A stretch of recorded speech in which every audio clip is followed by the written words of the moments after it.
Sean, right now there are 157 hotels in New York City that are completely full of illegal immigrants. Let me just repeat that number. 150 hotels in New York City that are completely full of illegal immigrants. New York City alone spends over $1 billion a year on illegal immigrants.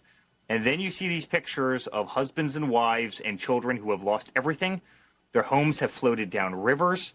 Their homes have been taken out by mudslides. Their vehicles are gone. Their picture albums are destroyed. Every sentimental value that they could ever possibly imagine is gone. You know, will never be brought back. And what does Kamala do? She comes out and offers $750. $750. The TV in the person's house costs more than $750, and you see the absolute destruction. Sean, of all the political things that I've seen in the last decade, this is the one that bothers me the most, hands down, by far. We have spent $200 billion sending money over to Ukraine and Russia to see young, innocent 21-year-old kids in dirty trenches pop around corners and shoot each other in the face with AK-47s. You watch these videos on YouTube, the lives are expunged in a matter of seconds. $200 billion America has sent over there. Yet we can't take care of our own in Georgia and North Carolina and Virginia and Florida. $750. We send billions to places like Pakistan. And they won't tell us that bin Laden is literally living next to their equivalent of West Point. Yet we offer devastated families, the very people you're showing on the screen right now, we offer devastated families $750.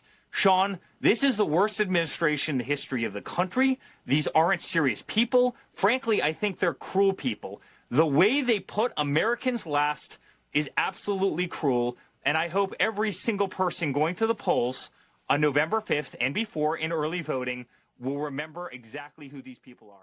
Program he claims it's money saving to help migrants. Adams' debit card program for migrants will reportedly give migrants up to $10,000 each in taxpayer money with no ID check, no restrictions, and no fraud control. So we're just going to keep piling money at these people after they illegally broke into the country and broke the law as their number one thing in America. And the federal relief and assistance that we have been providing has included FEMA providing $750 for folks who need immediate needs being met, such as food, baby formula, and the like. And you can apply now for anyone who's watching this who has been affected. There are FEMA personnel who are going door to door to interact personally with folks, especially those who do not have electricity, but also that aid, if you have electricity, can be applied for online. $750. You heard that right, folks. That's all the government is paying to the people who were affected by Hurricane Helene. I'm sure I don't have to remind you that's pretty much the same amount of money they offered to the victims of the Lahaina Maui fires just last year. A perfect moment to be announcing this $300 million IRA investment here at DHS headquarters.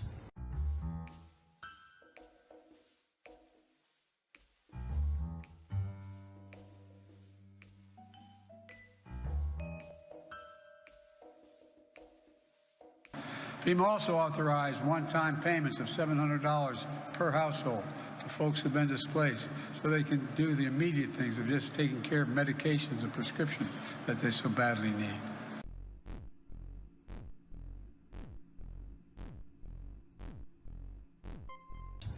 We're doing three things. First, we're building a new headquarters for CISA, the Cybersecurity Infrastructure Security Agency. Second, we're building a new headquarters for ICE, the Immigration Customs Enforcement Office. And third, we are building a new parking garage as well as entry gate and security checkpoints for the entire campus. Wow. Now, please don't get me wrong here. I understand that $750 could help out a family buy some groceries and probably might help them stay afloat for a few days. But this aid package has two huge problems. In addition to being pathetically ineffective, this payment plan simply will not help the people who need this money the most, since they just won't be able to apply for it. I mean, many of them don't even have proper shelter. So where in the world are they going to find a computer to apply online? And let's not forget, Kamala Harris was the one given $42 billion in order to connect rural Americans to internet over 3 years ago. To date, she has not connected even one single home. I've heard so many times that one of Kamala Harris's greatest accomplishments was the infrastructure bill, specifically its investment into broadband internet. Well, unsurprisingly, her greatest accomplishment is a total failure. The FCC commissioner just slammed her for the $42 billion investment that has seen not one person, home or business connect in 3 years. He says the program, led by Vice President Kamala Harris, is being used to push a climate change agenda, DEI requirements, price controls, and more. The wish list of progressive policy goals was completely bogged down by bureaucratic mismanagement rather than delivering on its core mission. And after over 1,000 days of the project, not a single person has been able to connect to the internet because of it. So now FEMA is offering $750 for Hurricane Helene American citizens, if they can get online to apply and then get verified first. Now let's compare that to the $10,000 that's being offered for illegal migrants in New York City. They get preloaded Visa cards, no questions asked, with no ID check. And Madam Vice President, if these local testimonies are to be believed, it looks like you guys are intentionally trying to keep these good people cut off from the rest of the world. Allegedly, in Tennessee, the public is being ordered to stop food donations and also any efforts to rescue people. But at the same time, these authorities are refusing to help out folks who are cut off from the world. And things are eerily the same in North Carolina. FEMA is straight up confiscating any kinds of donations made by local citizens, which makes us think this is all part of some kind of very shady plan. Folks, we have breaking news coming out of some of the most affected areas in our southwest region of our country right now, namely Georgia, North Carolina. This morning on my show, we have LFA correspondent Tyler Kramer on the ground in North Carolina, and he had some great on-the-ground reporting, in the field reporting today. But basically, all of the relief efforts that have been going on have been by civilians, civilian airplanes, civilian helicopters, civilian rescue vehicles, civilian tractors and dozers, and any kind of rescue and relief has all been done by civilians. People are coming together like you've never seen before. Actually, some of the greatest reporting this morning was at the fact that, the country may not be as divided as we think. Maybe politically, yes, but we're banding together like never before. And on LFA TV today, we raised about $8,000 to help in the relief efforts, which we're actually sending down there as well. Some of us are going to be heading down there to help out. But the breaking news today, folks, is that FEMA, that now has jurisdiction in a lot of these areas, is literally confiscating donations and relief materials. So any first aid kits and food and water. As I've stated earlier, the most affected towns in the mountains of North Carolina are completely flooded and cannot be accessed by land. We already know that FEMA will not fly to those people, so some locals are voluntarily flying into these areas to get as many people out as they can. But now, even they're not allowed to fly for 4 hours during the day, which is downright evil. So that's why we decided to put our boys, as many boys as we could, up on the mountain to start doing search and recovery because of that reason. So the TFR is supposed to be lifted sometime around 4 p.m., but you know how the government is, it'll probably go all day. So if, let's say it does end at 4 o'clock and we can actually lift off at 4 o'clock, at best, we're probably going to go do 2 rescue missions before it gets dark, and that's it. When we should be doing rescue missions all day because it's so sunny and nice out and we have good weather. But because of politics, we can't go do our job right now because somebody wants to come here and shake hands and kiss babies and take video that he actually pretends like he cares and probably offer everybody $300, $500 because of the hurricane damage. So that is, unfortunately, the real world politics of what is going here in North Carolina. When the government stops people from helping out their neighbors, it's going to create panic and a lot of confusion, and that's exactly why we're starting to see panic buying in many areas. I've never seen a line this long at Costco.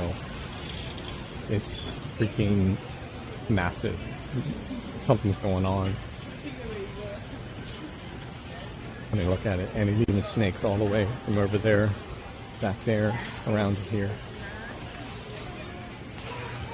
I mean, it's going to take me literally more than a minute to walk all the way down here.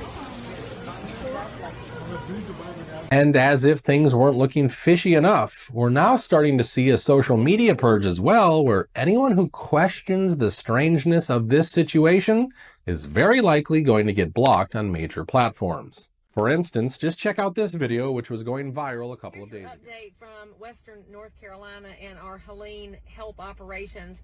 First of all, some really dumb rules have been implemented, y'all.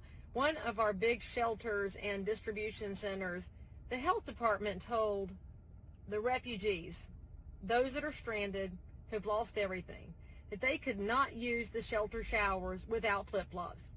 Dumbest thing I have ever heard. These people have lost everything, and you won't let them take a hot shower without flip-flops? Oh! Well, when I got that call, thank you, friends, and thank you to Larry and Concord who hooked us up at the nail supply place, because we sent 18,000 pairs of flip-flops up to the shelter this morning, where one of my girlfriends took a trailer up so people can take a shower. Those are the kind of rules that don't help in a time of absolute survival disaster. That's number one. Number two is, if you're reading about FEMA online and wondering if they're really a pain in the tail, I can confirm it is true. I tried to send in a pallet of chainsaws 2 days ago, and we had to divert it somewhere away from FEMA because they wanted to confiscate. FEMA, those ain't your chainsaws.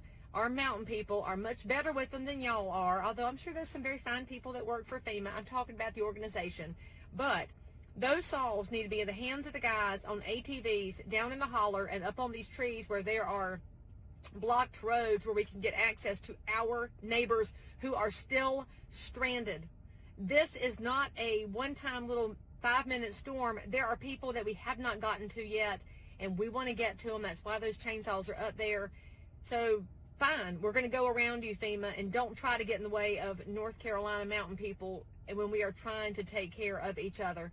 You should also know I had a shipment trying to go in last night that got stopped because somebody wanted to inventory it.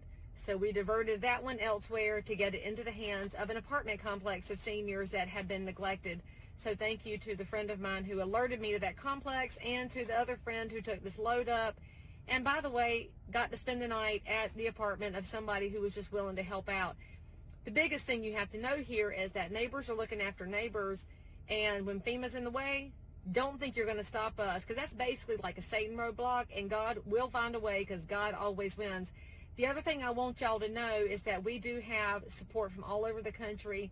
We've got NYPD, fire departments, we've got linemen and emergency personnel, and we in North Carolina are very grateful that you have chosen to come help us.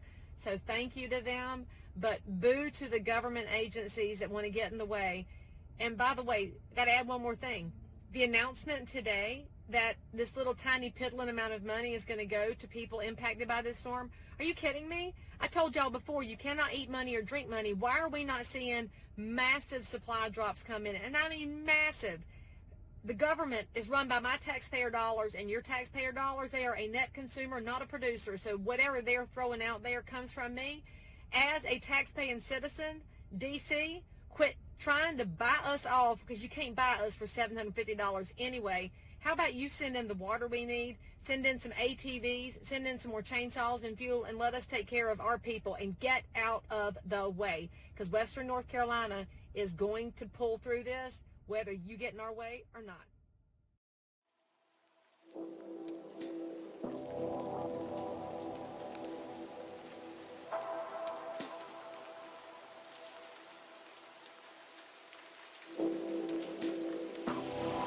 Thank you.